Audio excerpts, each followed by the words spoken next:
So what's the result of this? Opo. We are damaging the healthcare system. At ang mamayang Pilipino ang magsasuffer dito. Paano pag mangangailangan kami paano pag nagkasakit kami? Opo. So, ma'am, Bilhin na yung pera namin dyan sa PhilHealth. Paano pag nagkasakit pala ang taong bayan? Sir Ted, gusto ko lang din i-address itong interview na ito sa manggagawa ng PhilHealth. Kasi po, dapat maunawaan po nila bakit tayo nagsasalita dito. Kasi merong iba po nagagalit sa pagpa-unlock ko sa inyo sa interview. Dapat maintindihan po ng Union, kasi I'm really in a very difficult situation, may mga nagagalit. Ang mandato ng Union, ng mga manggagawa sa pampublikong sektor, hindi ho tayo nandito lang para bantayan at pangalagaan ang ating kapakanan at karapatan. Tayo ay boses ng taong bayan. Representante tayo ng taong bayan sa mga ahensya na ating kinapapalooban. Obligasyon natin ang magsalita kung may nakikitang katiwalian. Every Monday we recite it, Ted, Kapag may nakitang katiwalian, obligasyon natin magsalita. Obligasyon natin ang pumuna sa pamunuan kung may nakikitang mali. Opo. So sana maintindihan din ng mga empleyado kasi we also issued a statement yesterday, year-end message namin. Ang mga empleyado, ito maintindihan mo rin, very demoralized na, Sir Ted. Kasi kami yung humaharap, kaming nasa harapan, kaming nasa front line, no? Kami ang humaharap sa galit ng taong bayan. Kami ang nagpapaliwanag sa kanila. Kami ang sumasangga ng mga batikos ng iba't ibang sektor. Kaya kami marami kaming tanong May pera ba talaga? Sobra-sobra ba talaga ang pera? Bakit laging sinasabi? Bakit hindi sasabihin ang totoo? Kaya tayo walang subsidy. Kasi laging sinasabi, may pera, maraming pera. O kaya ngayon, sige, ibalik niyo yung pera. Kaya last year pala nawagan ako nung ibabalik yung 20 billion. Sinabi ko, kung may sobra palang pera, ibalik yan sa mga manggagawa. Hindi yan binabalik sa gobyerno. Opo. So, di po ba? Opo. So, Ma'am Pe, naintindihan po namin ang inyo pong damdamin sa napaka-importanteng isyong ito. Kaya din po nga kami tumatawag sa inyo bilang pinuno po ng Union din para makuha nga po ang inyong saloobin at ang inyo pong masasabi nga dito po sa mga pinakabagong balitang ito. Kasama po dito, ma'am, ang balita. Alam niyo ho yun, ma'am, kayo na nagsasabi parang may nangyayaring pagtatakip o hindi pagsasabi ng katotohanan. Kasi sa gitna po ng klarong-klaro dito po sa COA report, yung excess deficit actually ng reserve fund, no? For 2022, 199.34. This is billion, right? Okay. 2023, 96.87 billion. Deficit ito sa reserve fund. Hello, ma'am, can you hear me? Hello po. Hello, yes. Deficit ito sa reserve fund, including nga po sa aming panayam mismo sa spokesperson po ng PhilHealth, doon po sa insurance liabilities, di ba, na kinakailangan natin maipaghanda, higit na po 1 trillion ang pinag-uusapan natin doon. Ngayon, ito, ang inyo pong CEO and President, na gusto namin din makapanayam, nagsabi sa hearing na naman sa lower house, na una, mukhang susunod siya doon sa panawagan na wag munang maningil ng kontribusyon, di ba? Sabi niya, opo, dagdagan ang benepisyo ng mga miyembro. So, ang mga tao, nakikinig sa balitang ganon, maniniwala ka ngayon na ang daming pera ng... Kasi nga, magkakaroon ng moratorium sa contribution, wala mo ng contribution, gaano kalaking pera mawawala sa PhilHealth Fund dyan. And then, sabi nga ninyo, kaming mga mamamayan, pagpunta namin doon sa PhilHealth, pag-claim namin, pagkaliit-liit ng makukuha namin, mimurahin namin yung mga naandun, di ba? Na mga tauhan ninyo. So, yung nga pong gusto namin dito mapagtanto din, ng kababayan natin, yung tamang impormasyon. Kayo po dyan mismo, may kopya kayo ng PhilHealth, ng COA report, meron kayong sarili ninyong impormasyon dyan, vis-a-vis sa mga sinasabi ng official ninyo. Ano po ang inyong panawagan dito po sa mga taong ito? Kasama dyan, si Secretary Ted Herbosa, na tumatayo pong ex-officio chairman. Ma'am. Yes, sir. I have to quote Secretary Herbosa, sir, no? Sabi niya, we need to fix this broken system. So we challenge the good secretary and the board to fix it now. For the sake of the healthcare system and the 100 million Filipinos whose health needs depend on it. Lagi na pong sinasabi, there's a broken system in PhilHealth. So you need to fix it now. I'm addressing it to Secretary Bosa and the board.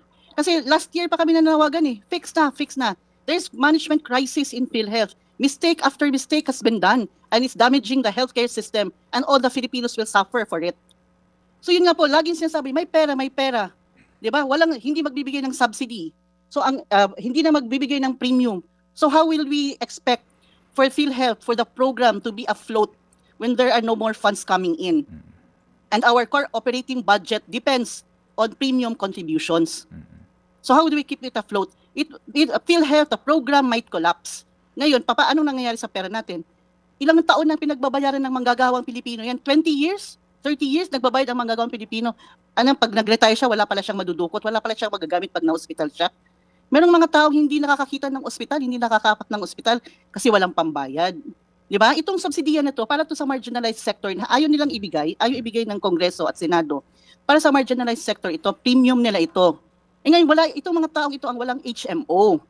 Sila pa yung ang tatanggalan ng subsidiya. So sino ngayon na mag-shoulder ng subsidy? Ang manggagawang Pilipino na nagbabayad na walang choice dahil binabawasan, automatic binabawasan sa sweldo. Sino ngayon? Di ba dapat ang gobyerno? Karapatan ng health. Health is a right. Dapat i-provide yan ng gobyerno. Bakit ngayon ang manggagawang Pilipino na ngayon ang mag-shoulder na yon ng subsidiya ng marginalized sector? At saan ngayon magpupunta ang subsidy na hindi ibibigay sa PhilHealth? Saan? Sa ayuda? Sa AKAP? Sa IMAP? Para magmamalimos na ang mga tao kasi nasa kanila na yung pera, nasa mga kongresista, ng mga senador? Magmamalimos na lang? Binabayaran na yun ng PhilHealth. Binabayaran na yun ng mga tao ng taong bayan. So ngayon, this might cause the collapse. I think ako hindi na ako mananawagan kay President BBM kasi wala. Bingin na din eh. Wala na yung naririnig eh. Hindi ako mananawagan sa management ng PhilHealth. Mananawagan ako sa taong bayan. We deserve better. We deserve much, much better. Kasi this is, I'm sorry for the PhilHealth employees, no? Kasi this is the reality. Reality check lang tayo, no? Wala nang perang pumapasok and yet management is saying maraming pera, maraming pera. So ang mga kongresista, mga senador, kukunin ang pera, saan mapupunta? At sino magsasuffer ngayon? Ang mamamayang Pilipino na walang pang-pa-ospital in case na mag-collapse o bumagsak ang ating National Health Insurance Program. Opo.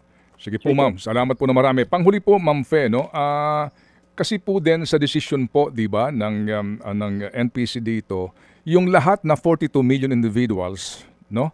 Na apektado po ng data breach, kinakailangang informahan, kinakailangang sulatan, di ba? They have to write them, no?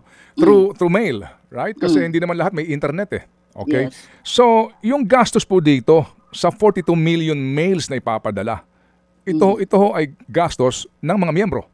Yes, kukunin na naman sa budget ng PhilHealth. So that's 42 million times 16 pesos. How much is that? 16, opo, Postal Services 16, hindi pa kasama yung papel at saka yung printing at saka yung sobre. Yes. Yes. So let's do the math. So malaking pera din yan, Sir Ted.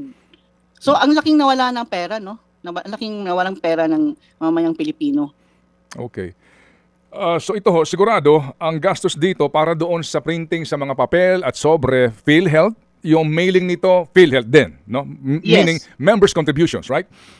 Yes, sana wala namang ibang panggagalingan, Sir Ted. Okay, opo. And again, to put it in the right perspective, sa akin po nabanggit kanina, yung aking binanggit na 228.6 billion ay yung income na computation na babawasan ng 2% bilang penalty. So that's 4 billion, ma'am. Yes, that's 4 billion, 4.5 billion. Opo. 4.5 billion po yung penalty na ipinapapataw dito po sa mga nagkamaling ito. Alright, ang tanong lang natin, sino magbabayad nito? Saan kukunin ng pera? Speaking on behalf of the members against Sir Ted, hindi tayo papayag. Nasa pera po natin kukunin ang 4.5 billion. That's our money, premium yan natin na pinaligay sa PhilHealth. At that is members' money and that should be used for our healthcare at sa ating pagkaka-ospital. Dapat gagamitin yan natin kung kailan natin kailangan. So that should be not be paid for by PhilHealth.